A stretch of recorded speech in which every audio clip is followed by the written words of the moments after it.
آپ کے بچے پر آپ نے خود ہی جادو ٹونا کر دیا ہے، جب آپ نے اس کی خودداری کو مار دیا ہے، جب آپ نے اپنے بچے کے لیے جہیز کے طور پر یا ان کی ضروریات کے لیے کچھ بھی خرید کر نہیں رکھا، سب کچھ آپ۔ ایک مرتبہ ایک عورت ایک پروفیسر کے پاس گئی، پروفیسر سے کہا کہ پروفیسر صاحب، میرا بیٹا میری تابعداری نہیں کرتا، میری بات نہیں سنتا، ہر وقت وہ اپنی بیوی کی خدمت میں لگا رہتا ہے، سارا دن اپنی بیوی کی خدمت میں گزار دیتا ہے، میرے کسی کام کا نہیں ہے، وہ ایسا لگتا ہے جیسے میری بہو نے اس پر کوئی جادو ٹونا کر دیا ہے، جیسے کوئی تعویذ دھاگا کر دیا ہے۔ پروفیسر صاحب بڑے شفیق آدمی تھے، لیکن کبھی کبھار وہ غصے کا اظہار کر دیا کرتے تھے۔ اس بار بھی جب اس نے اس بیوی کی بات سنی تو فوراً سے جواب دیا کہ بیوی ذرا بتاؤ تو صحیح کہ آپ کے بچے کے کمرے میں بیڈ کس کا ہے؟ جی وہ تو میری بہو اپنی جہیز میں لے کر آئی تھی۔ پروفیسر صاحب نے کہا کہ اس پر رکھا ہوا بستر کس کا ہے؟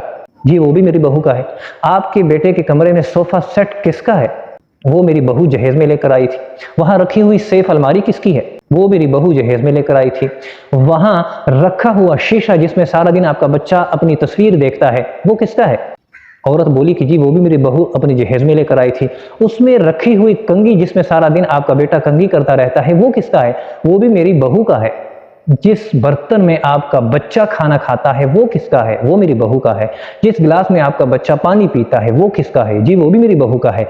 عورت کے چہرے پر شرمندگی کے آثار دکھائی دینے لگے۔ پروفیسر صاحب نے کہا کہ جب آپ ٹرک بھر کر اپنی بہو کے ساتھ سامان لے کر آ گئیں، اسی دن آپ نے اپنے بچے کو گروی رکھ دیا ہے، بلکہ آپ نے تو اپنے بچے کو بیچ ہی دیا ہے۔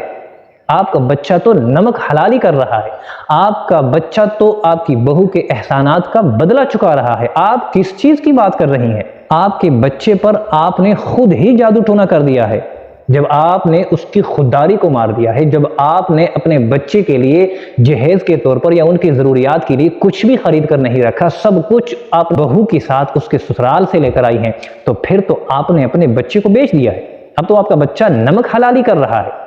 یہ ساری تصویر ہماری معاشرے کی ہے اور تقریباً ہر گھر کا یہی معاملہ ہے۔ جہیز ہمارے معاشرے میں ایک طرح سے لازمی چیز قرار دے دی گئی ہے۔ کیا آپ کو معلوم ہے کہ حضرت فاطمہ الزہرا رضی اللہ تعالی عنہا کا جہیز کتنا تھا؟ اگر نہیں معلوم تو ذرا معلوم کر لیجئے۔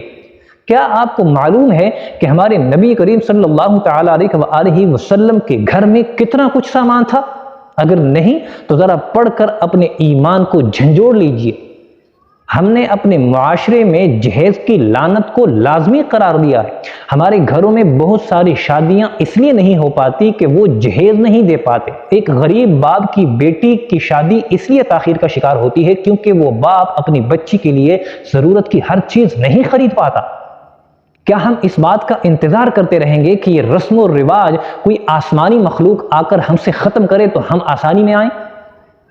ہم نے اپنے معاشرے کو اس لعنت سے آزاد نہیں کرنا۔ یاد رکھیں کہ آپ کے گھر میں خوشحالی تبھی ممکن ہے کہ جب آپ ہر طرف کا بیلنس برقرار رکھنے کی کوشش کریں گے۔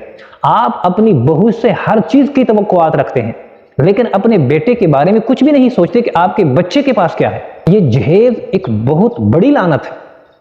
وہ الگ بات ہے کہ اگر بچی کا باپ کوئی ایسا شخص ہے کہ جو اپنی بچی کو کچھ دے سکتا ہے اور اپنی مرضی کے مطابق وہ دینا چاہتا ہے، وہ الگ چیز ہے، لیکن آپ اپنے بچے کے لیے ضروریاتی زندگی کی چیزیں تو کم از کم لا کر رکھیں۔ ہمارے معاشرے میں بہت سارے گھر صرف جہیز کی وجہ سے ہی ٹوٹ کر بکھر جاتے ہیں، اور کبھی کبھار تو ایسا ہوتا ہے کہ شادی کے بعد بھی جہیز کے تانے لیے اور دیے جاتے ہیں۔ جہیز کی وجہ سے بہت سارے گھروں میں جو ہے وہ دراڑیں پڑ جاتی ہیں۔ آپ کے باپ نے آپ کے لیے یہ نہیں خریدا، آپ کے باپ نے آپ کے لیے وہ نہیں خریدا، آپ کنگلے باپ کی بیٹی ہیں، آپ یہ ہیں تو آپ وہ ہیں۔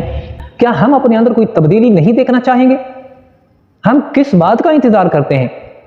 ہم کسی انقلاب کا انتظار کرتے ہیں کہ کوئی آسمان سے کوئی مخلوق اترے اور ہمارے درمیان کوئی انقلاب جو ہے پیدا کر دے؟ اس ساری گفتگو کا حاصل یہ ہے کہ جب بھی آپ اپنے بچے کی شادی کریں تو اپنے بچے کے لیے اس کے ضروریاتی زندگی کا سامان خود سے خرید کر رکھ لیا کریں۔ آپ اپنے بہو سے ان چیزوں کے توقعات نہ رکھا کریں۔ اس میں آپ ہی کی بھلائی ہے، اس میں آپ کے بچے کی بھلائی ہے۔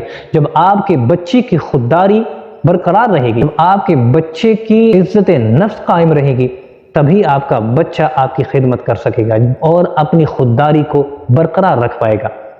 اب اگر آپ اپنے بچے کے عزت نفس کو مجروح کرنا چاہتے ہیں تو پھر یہ سلسلے جاری رکھیں۔ اللہ تبارک و تعالی ہمیں عمل کی توفیق عطا فرمائے۔